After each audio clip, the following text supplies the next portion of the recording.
ദൃശ്യം എന്ന സിനിമയിലൂടെ ലോക സിനിമയെ തന്നെ ഞെട്ടിച്ചു. മെമ്മറീസ് എന്ന ഇൻവെസ്റ്റിഗേഷൻ ത്രില്ലറിലൂടെ മലയാള സിനിമയ്ക്ക് പുതിയൊരു രൂപരേഖ നൽകി. നേര്, കൂമൻ എന്നീ ചിത്രങ്ങളിലൂടെ റിയലിസ്റ്റിക് ത്രില്ലറുകളുടെ പുതിയ ഭാഷ ചമച്ച സംവിധായകൻ ജിത്തു ജോസഫ്. അതുകൊണ്ട് തന്നെ ജിത്തു ജോസഫ് എന്ന പേര് സിനിമയുടെ പോസ്റ്ററിലുണ്ടെങ്കിൽ അത് പ്രേക്ഷകർക്ക് നൽകുന്ന ഉറപ്പ് വളരെ വലുതാണ്. താനൊരുക്കുന്ന ഓരോ ഫ്രെയിമിലും പ്രേക്ഷകന്റെ ചിന്താശക്തിയെ വെല്ലുവിളിക്കുന്ന തരത്തിലുള്ള ട്വിസ്റ്റുകൾ ഒളിപ്പിച്ചു വെക്കുന്ന ജിത്തു ഇത്തവണ വലതുവശത്തെ കള്ളൻ എന്ന ചിത്രത്തിലൂടെ ആ പതിവ് തെറ്റിക്കില്ല എന്നുറപ്പാണ്.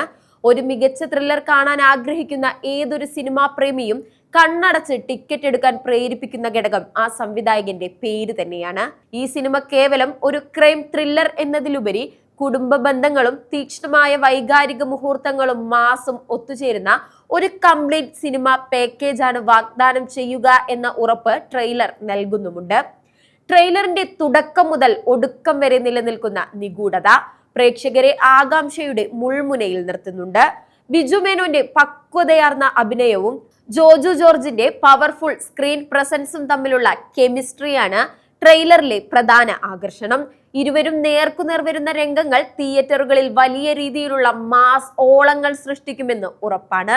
ജിത്തു ജോസഫ് സിനിമകളിൽ സാധാരണയായി കാണാറുള്ള ബുദ്ധിപരമായ നീക്കങ്ങൾക്കൊപ്പം ഇത്തവണ ചോര തിളയ്ക്കുന്ന ആക്ഷൻ രംഗങ്ങളും ഉൾപ്പെടുത്തിയിട്ടുണ്ട് എന്ന സൂചനയും ട്രെയിലർ നൽകുന്നുണ്ട്. ഒരു സാധാരണക്കാരൻ അപ്രതീക്ഷിതമായി നേരിടേണ്ടി വരുന്ന പ്രതിസന്ധികളും അതിനെ അയാൾ എങ്ങനെ നേരിടുന്നു എന്നതുമാണ് ചിത്രത്തിന്റെ ആകെ തുകയെന്ന് ട്രെയിലർ വ്യക്തമാക്കുന്നു. ട്രെയിലറിലെ പശ്ചാത്തല സംഗീതവും ക്യാമറ വർക്കുകളും ഉദ്യോഗം വർദ്ധിപ്പിക്കുന്നതിൽ വലിയ പങ്ക് വഹിക്കുന്നുമുണ്ട്. ബിജു മേനോന്റെയും ജോജുവിന്റെയും ആരാധകർക്ക് ഒരുപോലെ ആഘോഷിക്കാൻ വകയുള്ള നിമിഷങ്ങൾ ട്രെയിലറിൽ ഉടനീളമുണ്ട്.